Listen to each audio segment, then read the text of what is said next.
What is going on, everybody? Happy Friday. Welcome back to the Phaithful Phanatics show here on DSM Media's Facebook, YouTube, and Twitter channels. Guys, if you are new to the channel, first and foremost, head on over to the Twitter channel at DSM_media. Hit that follow button. We greatly appreciate it. And while you're over on the Twitter page, make sure to check out the link tree. It's in our bio. It will take you to every social media platform we are available on: Instagram, TikTok, Facebook, all that good stuff. But if you guys want to be interactive throughout any of our shows here on DSM Media, or the DSM pregame lives that stream exclusively on this channel, make sure to check out the YouTube link specifically. Hit that subscribe button just like my man Chris is doing right here.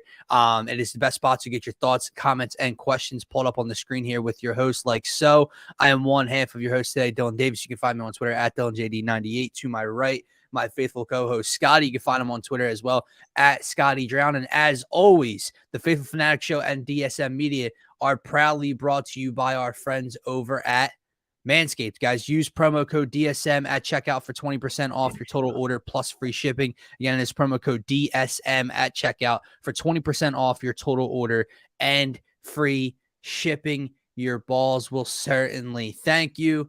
Scotty, Sixers get blown out in game 2. Come back to South Philly tonight, 1-1 against Boston. We're going to break down that game. Should you be worried? Should you not? We're going to discuss it all. Phillies swept in LA with a heartbreaking loss the other night. While we were live on the Sixers pregame show, we're going to talk about that. And the Eagles make a nice little subtle signing to add depth to another room. So we're going to talk about that as well, man. But how are you feeling on this Friday morning? Yeah, I'm feeling a little lost, I guess, in a sense, after that Wednesday night loss for the Sixers. They get blown out. They come out, they basically roll over and die in a sense.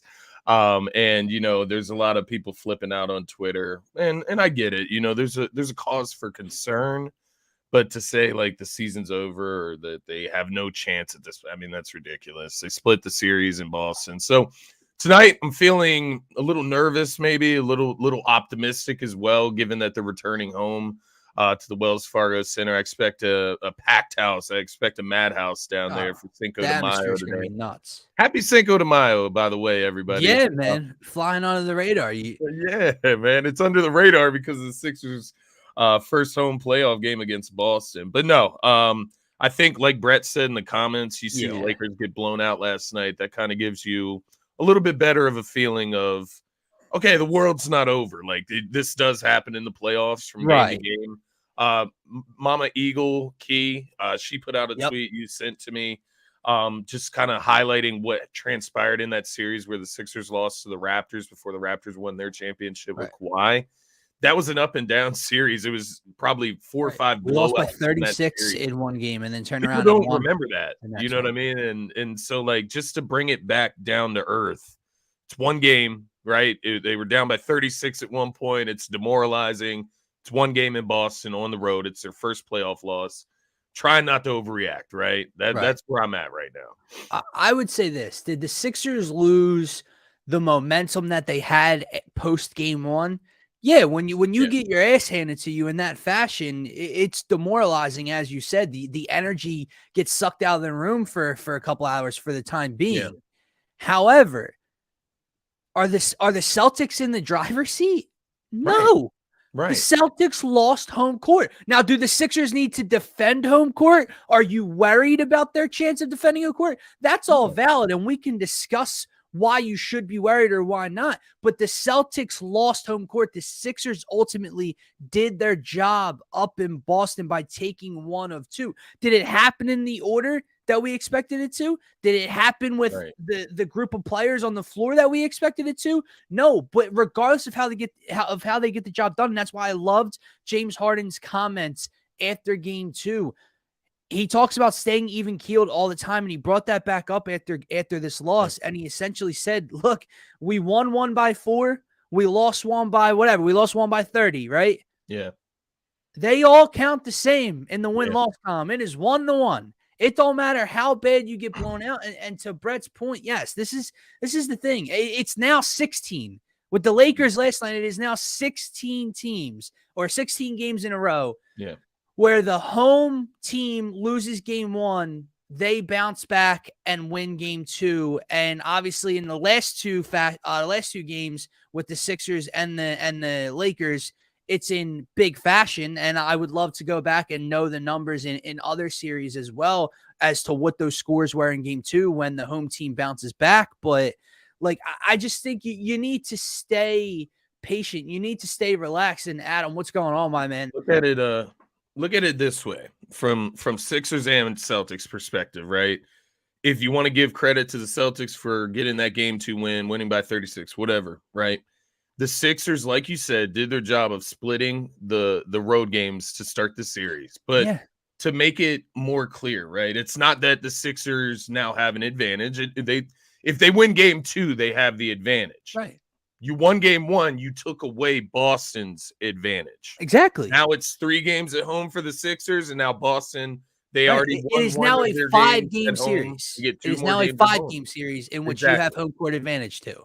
So now Boston, they do have to steal 1 in Philly. So like that's the part that we're looking at here, and that's why we can't just sit here and throw it out the window and say the series is over or anything like that. It's 1 game, man. If anything, the Sixers have done their job. Listen, let's talk about game the game 2 and why it was demoralizing for us and for, to a large majority. I was wrong about the game. Exactly. That's what I was going to say. Listen, I'm not going to come on here and tell you that everything should be sunshine and rainbows, and that you should still be confident after I picked them to win and they got their ass handed to them and run out of Boston that way. I'm not going to do that. Like, I will come out and say exactly what you just said. I was wrong. We may have gotten ahead of ourselves. They stole game 1 with the way that Harden was able to perform. Embiid gets announced MVP 24 hours later. 24 hours after that, Embiid comes back to the floor. We saw the opportunity that they had in the palm of their hands to possibly take 2. It just probably wasn't all that realistic. And I will say this.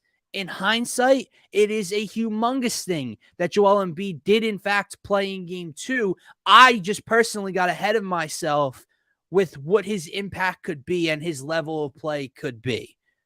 And because I got caught up in the emotion and the excitement of him returning and let's put our foot on their throats and let's take both in Boston with the big fella.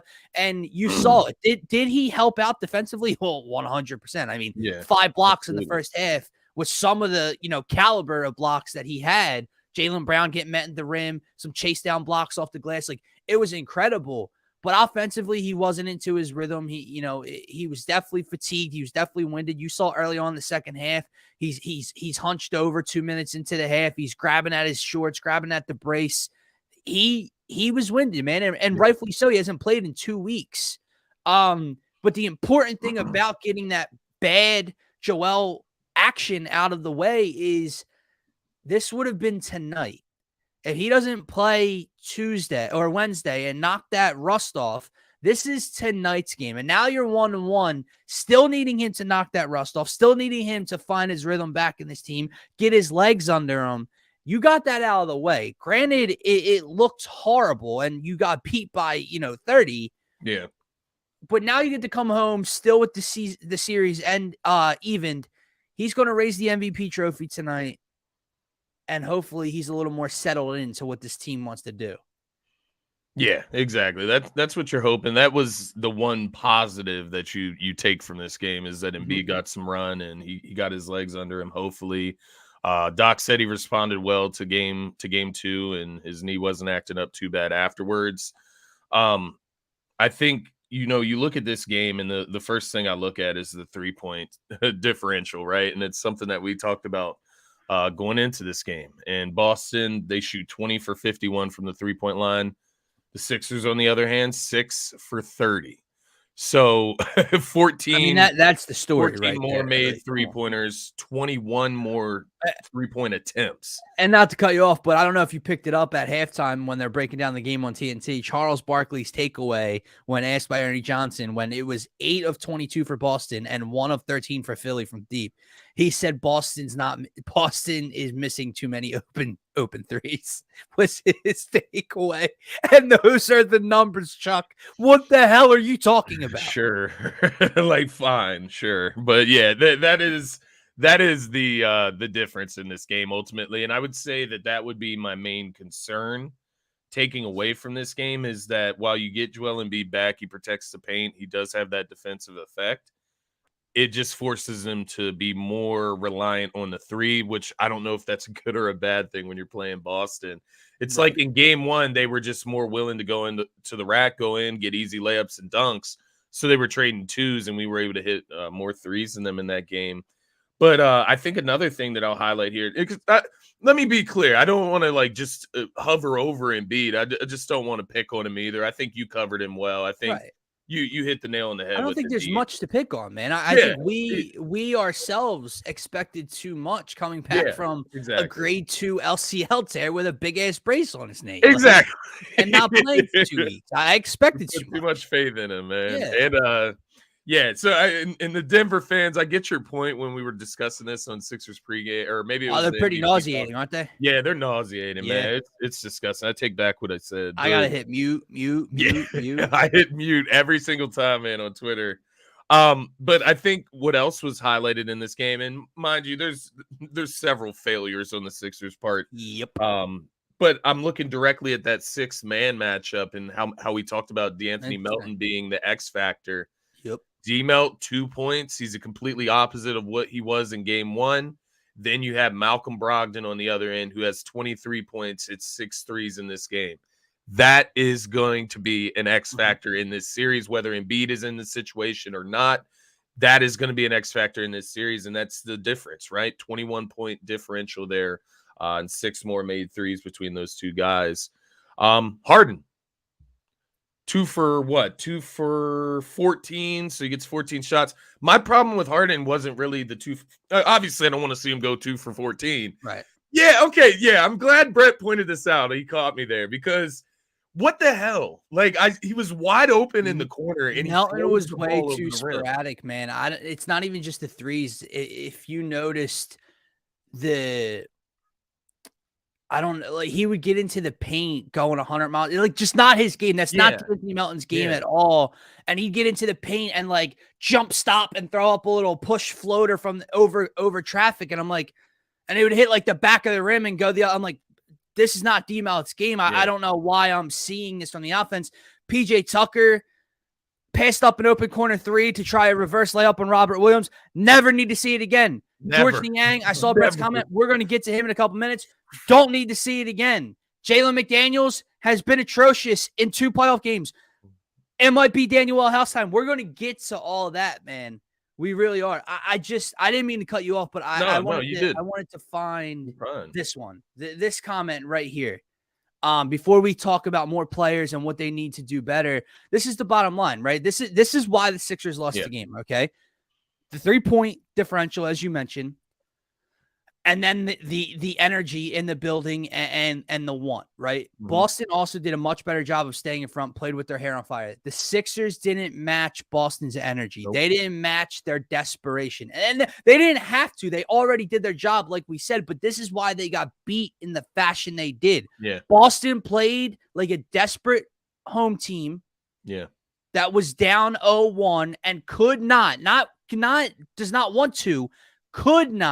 go back down 0-2 to Philly, because you and I said in the pregame show, if that happens, it's over. And Boston knows that. They played that way, and the Sixers played like a team that knew they already had accomplished what they came up to Boston to do. That's what it felt like. That's what I saw on the court. The energy, the second chances, the hustle, the shooting disparity. And they got their ass handed to them for it. I think you saw that clearly. There was one play I texted you. I told you Maxey needs to get on the floor. Grant Williams wanted the ball more than him. You know, while those Marcus Smart knee dives are very annoying, and I do think they're dirty plays, PJ, just get on the floor and get the ball, because Marcus Smart's going to dive at your legs. Like, you know this now, so do it in the future. But, like, you're right. They were just the first ones to the floor. They were the first ones to lose balls. Al Horford's 1 make 3. Go back to that, right? He shoots 1 of 8 from 3. He misses the first attempt. Yep. All White. Sixers are standing around. Shout out to Swope, man. He commented 100 times on the pregame show, hey, they didn't do anything that he asked. 5 Sixers are standing around just waiting for the ball to come to him. Derek White is streaking through the lane, jumps up, and just volleyball taps it back out to Al Horford. No one puts a body on him. No one checks him. No one sick, boxes man. him out. And Al Horford finally hits his only 3 of the game, then flexes like he hit a Game 7 winner. That's neither here nor there. I'll continue to let Al Horford keep shooting. But just go back to that one play. That says everything. Yeah, it says everything. It shows the way the Sixers were playing in this game. And it ultimately shows the difference. I mean, you talk about with the Boston Celtics. Jason Tatum had 7 points in this game, and I think that's the other positive. But is it a positive when you got blown out and he had 7 points? By the way, yeah, I know I'm nitpicking here because he was on the bench in foul trouble anyway. They bailed Jason Tatum out even earlier. Jason Tatum had 3 fouls before halftime. Yeah, or should have had 4. He had an offensive foul call earlier in the game. He had the one before we went to timeout when he was holding, I believe it was PJ Tucker's arm down. He got called for that. They were the only 2 around. Then there was a play that either Harden or somebody drives, and there's 2 guys around him. Tatum's the one that gets armed. Robert Williams throws his hand up like, yo, it's me. I didn't know who they called it on. Tatum gets another offensive foul. They call that his 3rd, and I'm losing it because that's 4, bro. Yeah. And they bailed him out because of that. I know I'm nitpicking. Yeah, it didn't make a difference. He was in foul trouble anyway, only got 7 points. But they still help him out. That off arm, I tweeted it, Scotty. Yeah. That off arm is going to be the death of me this series, man. They don't call it. Between him and Jaylen Brown, man. I mean, Jaylen throws the shoulder and the elbow into PJ, and then the ref is looking right at it. PJ retaliates, of course. PJ can't do that, but again, like, how frustrated do you have to be, right, man? Yeah, like he's deliberately throwing. And my thing is, he's doing that, right? Jaylen Brown wants to throw his shoulder, throw his elbow into PJ. If Jaylen Brown drives to the rack, and you swipe down on the ball and you graze his face mask where his face is broken, what happens then? That's where I'm at with this series. That's where I'm at with this series because Marcus Smart is doing knee dives on PJ, on Embiid. Then you have Jason Tatum with the elbow to Harden's face, doesn't get reviewed. So I'm like, okay, this is all fine and dandy. This is physical, right? It's hustle basketball. Marcus Smart wins Hustle Player of the Year. No, like what happens if we swipe on Jaylen Brown's face? What happens then? That's a flagrant, right? If we hit him in his face mask. What happens if it's PJ or Harden that reaches around a screen and literally forearm punches Tatum in the face and Tatum goes down holding his face on the ground? It's definitely being reviewed. It's most likely being called a flagrant 1, and I would bet there's a possibility in your head that he could get ejected for this. Yeah. Tatum, no, they went to commercial break and they came back and said, play on, common foul, no review, no nothing. Look, again, we're bringing this up not to bitch and moan about referees and that they changed the outcome of this game. The Sixers lost by 30. That is the bottom line. It had nothing to do with that. But it's very annoying, and I'm telling you this. I've said it since Marcus Smart got away with the PJ leg shot and the Harden landing foul that didn't get called in the very first few minutes of game 1. If the referees allow this to continue, this series is going to get out of hand at some point, Scotty. It is going to get out of hand because guys are getting away with way too much maybe on both sides. I'm not even just pinpointing Boston's somewhat, Marcus Smart's play here. If they continue to allow this, there's going to be retaliation here, retaliation there. It's going to escalate. There's going to be way more scuffles, pushing, They need to get control of this game. And when I say control, I don't mean over calling and over officiating the game. I mean calling what is dirty.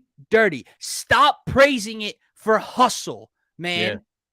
It's annoying. He could have seriously injured PJ Tucker the other night. Like, seriously put him out for the season or series.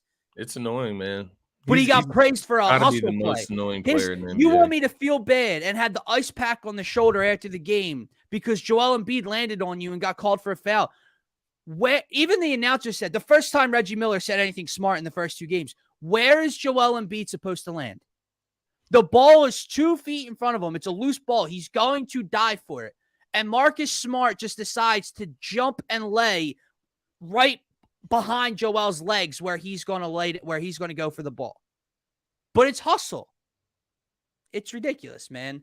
I hate it, man. I hate I just had to get that little bit out. I need to get this out.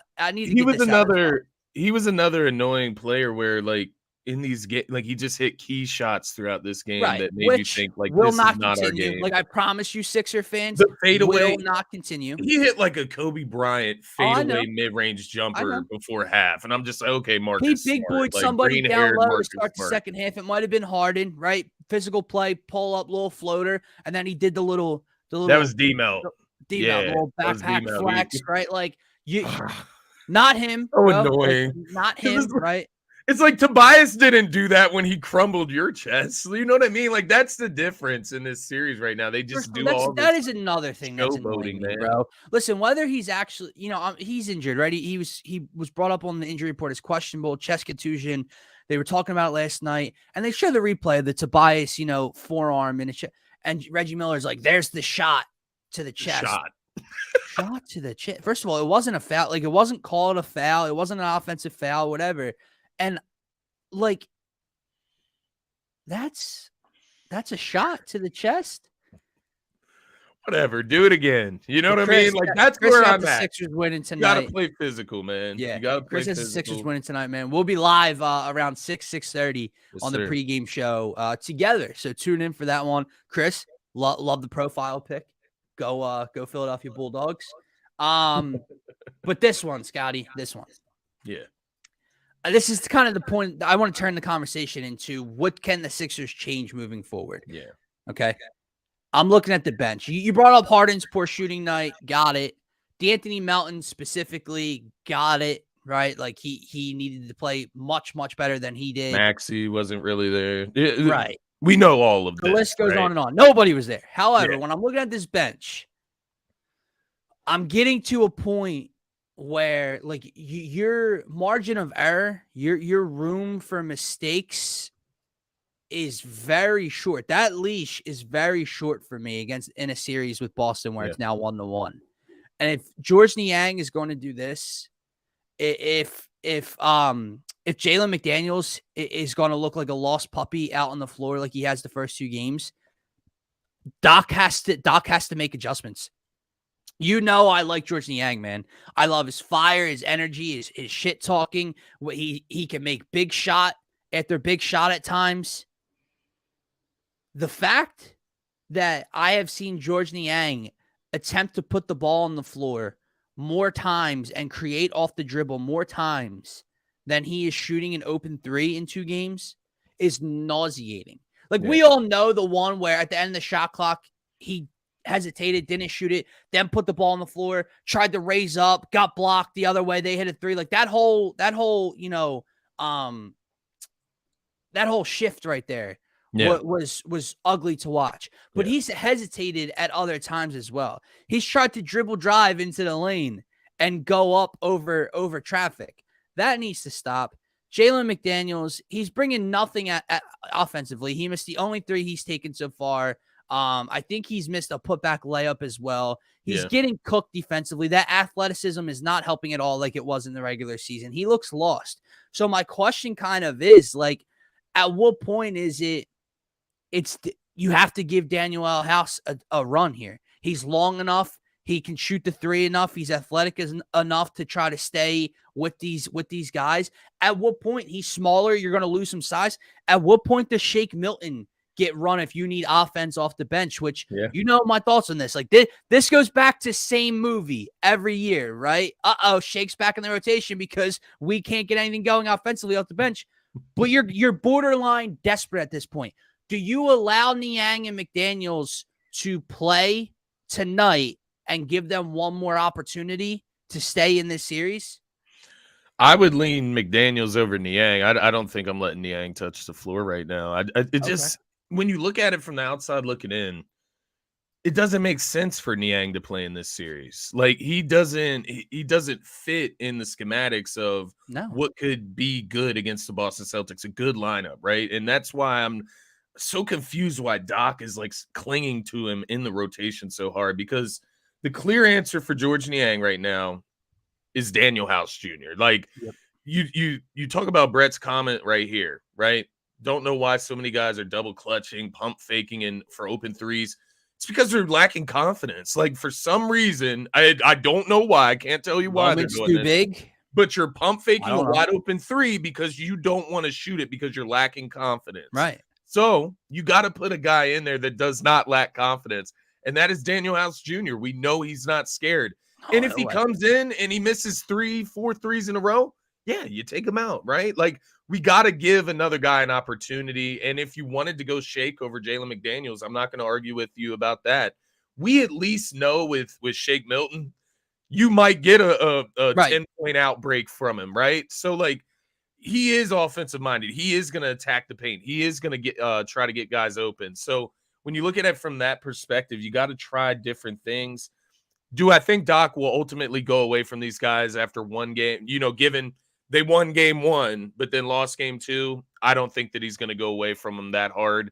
But I think even over game one and game two, you can look at these games and say, George Niang really doesn't belong out there. Jalen McDaniels has looked really sketchy when he's on the court, right? And I know you got to get him comfortable. You got to let him play and see where we don't they have fit time in, for but that, man. We don't have time Grant for Williams player is- development and growth. Grant Williams, Malcolm Brogdon, these guys are not taking their time, right? They're getting into it and they're doing what they have to do when they step on the court. So, I think you have to try something different, right?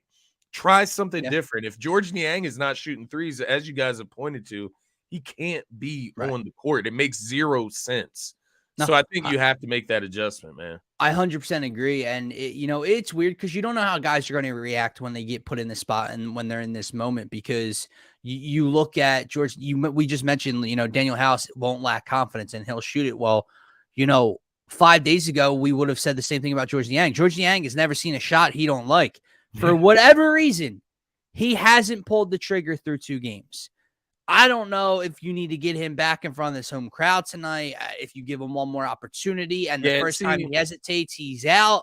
I don't know what it is, man. I think that's what you have to do. You have to give him, and like, to be fair, I know I'm, presenting a counter argument to my own argument, but to be fair, role players play better at home. That's the truth. And the truth is George Niang could come out and hit 4 threes tonight. We don't know. So at the same time, you do kind of have to give him that leash. He's played all season, but I will stick to my main point, which is George Niang is not a good matchup for the Boston. No, I agree. I agree. Defensively, he's not a good matchup. Offensively, he's not quick. But I would say this, when it comes to him, if he's going to be on the floor, PJ, like I said, too big. The moment's too big. It definitely ain't too big for PJ. We know that with his past and his history in the league and his experience. He hesitated on a couple threes until he finally knocked one down took one and knocked it down in the second half. And it's like, guys, PSA for you heavy-footed fellas, you power forward fellas that come in and stay in the corner, okay? You stand in the corner. You get the ball, all right? If you're open, shoot it, okay? Got that? If you're not, give it up. Right away. Give it up. Right away. I don't need to see PJ Tucker. I don't need to see George Niang try to create that PJ Tucker reverse layup attempt over Robert Williams. Scotty, that might have been uglier and more mind-numbing than George Niang's shot clock issue. Don't ever take that again. Don't ever do that again, PJ. Like, and I'm not here to tell PJ Tucker tonight if he does that, Scotty. I'm not one to tell PJ Tucker what to do, but I can tell him. Me neither, man. But come on, I would hope and assume that PJ Tucker watched that and said, never again. Like, why did I do that? Right? So I'm not crushing PJ Tucker. I'm just saying. What I'm saying. I would rather see a contested 3-pointer from PJ Tucker than trying to drive to the rack at all. Like reverse layup, regular layup. Right. But the same thing, it shouldn't, neither of those two things, situations should be in your head. Contested 3, I'm passing it. Open 3, I'm shooting it. The ball should never be put on the floor, and you shouldn't take a contested 3. It's very simple. Yeah. If there's someone on me, I'm a swing man. It's pushed right back to a guard. Like, bringing it back to George Niang, when you catch the ball, right? The ball's moving around the outside of the arc, and you catch the ball at the top of the key, and you have Marcus Smart coming at you to close out, and you pump fake. So, like, you think that you're going to move around Marcus Smart, Right. Like, that's what Former George defensive player Niang of the thought. year, guard, So maybe quicker. it's like false confidence because that's not happening. As much as we hate Marcus Smart, he is a decent defensive player. He's going to be able to get in front of George Niang on a closeout. Like, come on, just shoot the ball. It's like the same thing. Like, as Seth Curry, when we had Seth Curry here, just shoot the goddamn ball, man. It doesn't make sense a lot of the time. You're in the game for one reason. For one reason. Yes, That's why. one. Same with Debo. One. And I don't understand how you can hit 5 threes in game one, shoot like 5 for 7 from the 3-point line, then come out and you're in the corner again, right? Like, same situation, wide open, and it's air balls. Like, I don't understand. You have literally one job on offense. That's it. Just be consistent at it. But hopefully coming home tonight, guys can play a little bit better, Yeah. especially the role players. They can get on their right stride here. Listen, if And, you are a Sixers get fan hot, if you are a Sixers fan feeling down and feeling mopey about what happened the other night, get wipe that slate clean, get that out of your head, because it is a different story tonight back in Philadelphia, man. Listen, we've talked about this game at nauseum, right? The bench wasn't good enough. Harden shot very poorly after a 45-point, game one outing. Joel Embiid knocking the rust off, the energy. That's, again, I'll go back to that. It is the biggest thing for me. The 3-point discrepancy and the energy. Boston played like a team that was desperate and needed to win the game. Philly played like a team that already knew they accomplished what they needed to accomplish and was ready to get back home. That's why you see that big energy. That's why you see a 30-point differential in the box score. But with that said, we will be live tonight around 6:30 on the DSM Media YouTube channel for our DSM pre-game live. Let me just pull this up for you guys real quick. If you guys want to be interactive throughout the show, or if you want a chance to be loading, bang, entered for a chance to win our giveaway for a jersey of your choice, all round 2 long versus the Celtics. Make sure you subscribe to the DSM Media YouTube channel. Tune into any of our Sixers Celtics pregame lives this week, tonight, Sunday, and so forth, and comment your score prediction. It is for that game. It is that simple. You will be entered for a chance to win. We will pick the winner at the end of this round. And you will choose which jersey you want and your size. It is that simple. Make sure you are subscribed to the YouTube channel. Scotty, with that said, I think we need to move on to the other Philadelphia team that has found losing back into its graces. The Philadelphia Phillies have lost 4 straight, swept out in Los Angeles. Yes, Bryce Harper is back, which I think masks this little losing streak a little bit, especially with the game he had the other day. Was on base 5 times, a double, 2 walks, whatever the case was. Bryce Harper, after an 0 for night in his first game back, looked really good on Wednesday afternoon. But after getting to 15-13 at the end of April and feeling really good about Bryce returning, the Phillies are now 2 games under 500. They are back in the 4-hole in the NL East. Now, with that said, the Mets are second and they're 16-16. So you're 1 game out of second place in your division. Things are okay there, but I keep coming back to this. There's a few points I want to hit on here with this Phillies team, and a lot of it has to do with pitching, man.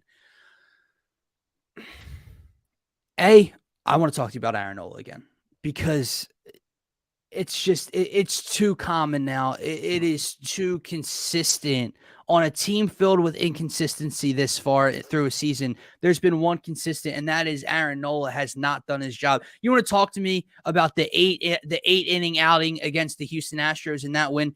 That's great. That's the Nola I need. I don't even need that Nola. Can I get 6-inning consistent Nola? Can I get 5 2/3? 1 or 2 run Nola? Can I get the Aaron Nola that led the league in strikeouts for all those years? Because this Aaron Nola isn't cutting it. This Aaron Nola isn't leading this Phillies team anywhere this postseason or this October. Got that? This Aaron Nola ain't getting a contract from the Philadelphia Phillies that he wants. He might get it from the Oakland Athletics. He might get it from the Detroit Tigers, even though they don't pay anybody, those 2 teams. But he might get it from a bottom-feeding team that has money to dish out and just needs a number 1, a money grabber name He ain't getting it from a contender, man, the deal that he wants, and he should not get it here. He has been awful, Scotty. Awful. And I don't know why I continue to let him trick me, and trick us until he proves otherwise. And we thought he proved otherwise, but apparently it's going to take much more than one really good outing to change our thoughts on him. Dude, he has been so bad with 2 outs and 2 strikes and runners on again. I don't understand his issue with not being able to put guys away, Scotty. He is 2-2 on this year with a 4.64 ERA. His ERA over the last 7 days is a 3.14. Do you know why that is? Because he's made 2 starts, and one of them, he gave up 1 run. That's why the ERA looks somewhat notable over the last 7 days. 11 Ks. Well, that's because he struck out 6 against Houston, struck out 5 in a couple innings work against the Dodgers. Aaron Nola, look, we are way past the point of conversation of whether he's an ace or not. We are so far past that. We talked about that last season. We talked about it early on in this season. He's not that, man. He is not an ace. He is not the 1B to Zach Wheeler's 1A anymore. You at least need him to be a solid number 2. Yeah. A good number 2 in a rotation. And he's not even giving you that, Scotty. His velocity is down. He's leaving balls far too much or far too often right over the plate. 2 strikes, 2 outs. It does not matter. He cannot work himself out of a jam to save his life. I don't know what to say anymore. Yeah. I mean, we saw a similar movie on opening day, right? With Aaron Nola and getting the 5-0 lead and then blowing it, right? And it's the same exact thing that happened here. Maybe not to the as high a volume on Nola per se, right? But he still had those big moments throughout this game in the middle innings where he hit a wall and there was just nothing he could do about it, right? Like you said, he couldn't get himself out of a jam. And you talk about the bats on a day like this, specifically Wednesday, they played well, right? They were able to get some hits out there. Bryce had a day, right? Trey started his day off with a double, didn't get a hit after that, but guys were able to. I think Schwartz was the only one that didn't have a hit in that game. So guys were able to get active from the offensive end. It was just from the pitching standpoint. They started really well, but then as you know, with Aaron Nola, just comes crumbling back down. I don't understand it, man. And then you look series wide against the Dodgers, right? They gave up 12 runs per game against the Dodgers, like in this series, like. That's insane to me. I get the Dodgers lineup. It's one of the best in the big leagues, but 12 runs per game. Well, I don't know how. I don't know how anymore. To be the guy that evens that out, right? If Strahm and Falter are having a terrible time, or Taijuan Walker might have been the guy that played in the first matchup. Yeah, it was Taijuan Walker. Those guys get exposed. Houston on Sunday night. That's fine. They can get exposed. But then you get to Nola, who's supposed to be the number 2 right behind Wheeler, and he gives up. You still get to the 10-run mark. I know he didn't give up all 10 runs, but nonetheless, it's just disappointing, man. It's disappointing. I don't understand what's going on. It is May 5th. Okay, this occurred on May 3rd. So from the start of the season to May 3rd, with Aaron Nola on the mound, with a 5-run lead, the Phillies are 0-2. Opening day, 5-0 versus DeGrom and the Rangers. Nola implodes in the 3rd of the 4th. Wednesday, 5-0 lead against the LA Dodgers. Nola implodes and gets tugged. The bullpen also didn't do like that. That's the frustrating part about this team that I want to get to in a second is the inconsistency on both sides. And listen, I'm hoping and I'm somewhat confident that this will even itself out throughout the season. That they'll start playing more like a cohesive unit, and the bats and the arms will start to meet somewhere in the middle, and they'll pull a large string of wins together this summer. But a few things here. The bullpen just wasn't good enough this series, and they weren't good enough in this game specifically. Even when Nola gets pulled, I believe we were still winning. I believe it was 5-4 when Nola was taken out. Gregory Soto gets rocked. Jose Alvarado this series can't do his job. Actually, it was Wednesday. Jose Alvarado, 2 outs and 2 strikes, gives up a 2-run RBI single with 2 strikes to a bottom of the order guy. Yeah. Craig Kimbrell comes in and records 1 out and gives up a walk-off grand slam. And after Bryson Stott ties it in the top of the 6th with 2 outs, 2 strikes. The bullpen wasn't good enough this series, especially Wednesday with the lead.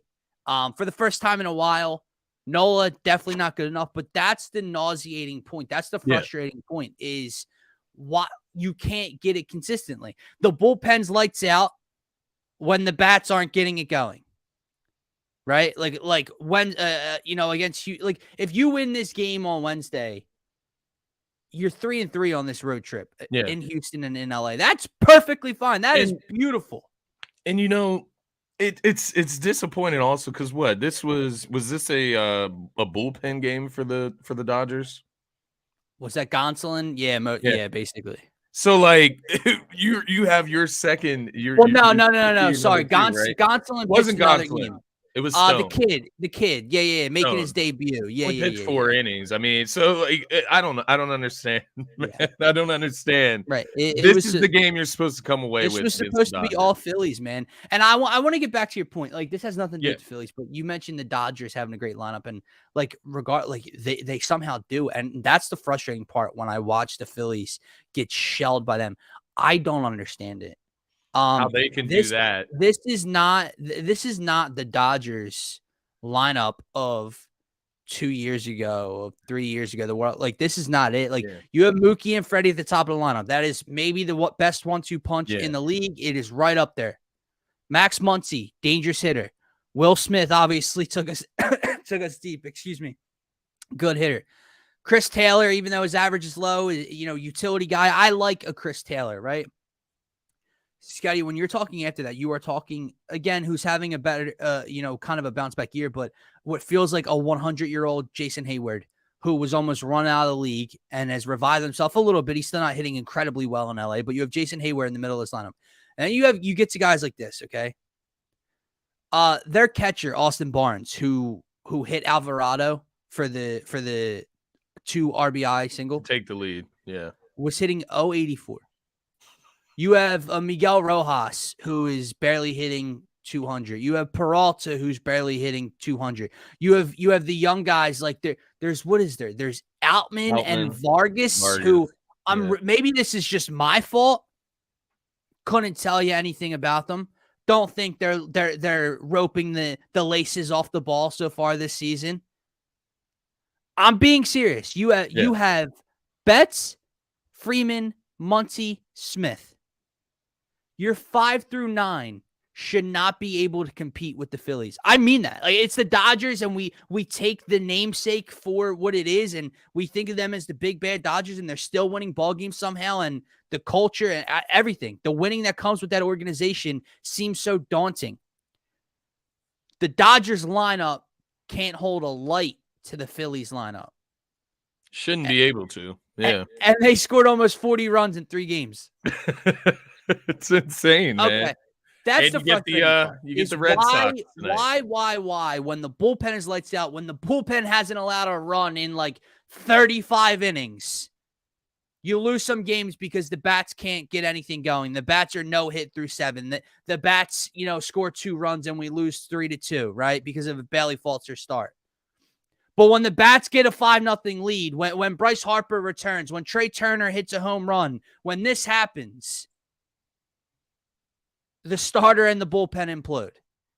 That's so demoralizing because it's like, what do they have to do night to night to get these 2 units to meet in the middle, man? Because when they do, I promise you, Philly fans, I promise you, when this team puts it together, whether that is in a couple weeks, whether that is in a month, as long as they stay around this 500 mark, when they finally put those 2 units, the arms and the lineup to go together, it is going to be a hell of a summer. But they need to start to figure that out. Need to do They need to start to feed off of each other. There's no reason that if you are a Phillies hitter, when you are watching someone deal or you're watching your bullpen pitch from the 5th to the 9th and close it down in a 1 or 2 run game, that you can't string anything together. It is ridiculous that if you are Aaron Nola and you get a 5-0 lead in the first or second inning, that you can't get through 4 or 5 and it's a tie ball game again.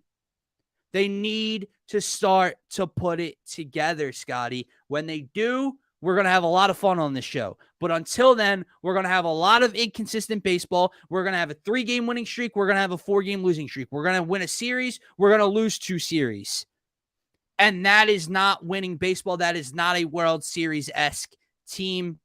We'll see when they can start to put it together. They come home versus the Red Sox. Bryce makes his debut in Citizens Bank Park across the street from where the Sixers meet another Boston team in the Celtics. It is going to be a madhouse down there. Crazy. Zach Wheeler's on the mound. They need to win this series. I would hope that they could potentially sweep. The Red Sox have somehow, with that lineup and that pitching staff, I was just gonna say they're playing really good have baseball right now, man.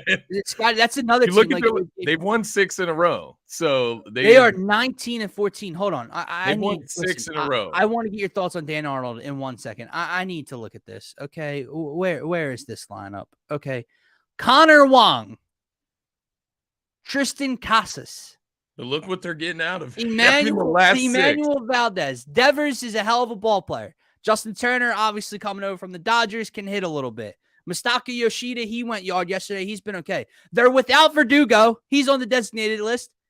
Adam Duvall's on the IL. Kike stinks. Ref Snyder. Tapia. This lineup is garbage. Their starting rotation. Chris Sale. Pavetta is their number 2. I feel you. They're playing better than the Phils, though. But that's what doesn't make sense. You look at their last 6 games. Makes sense to me. Last 6 games: Red Sox 8 runs, Red Sox 7 runs.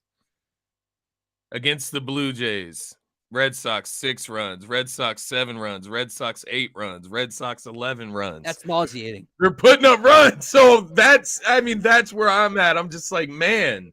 You get done with the Dodgers, and while the Red Sox just shouldn't be as good as they are, maybe that's the case.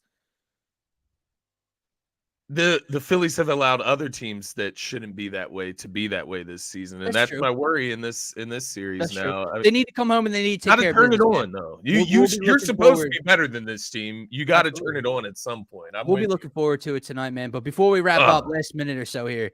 Howie and the Eagles add another little piece, obviously going to make training camp a little bit more exciting for that room. The tight end room, that is, they bring in former Jaguar Dan Arnold, man. Now I know he hasn't caught a touchdown since like 2020. I saw that tweet out yesterday, but he is a big, long, athletic tight end that has had success in the past with inside of bad offenses.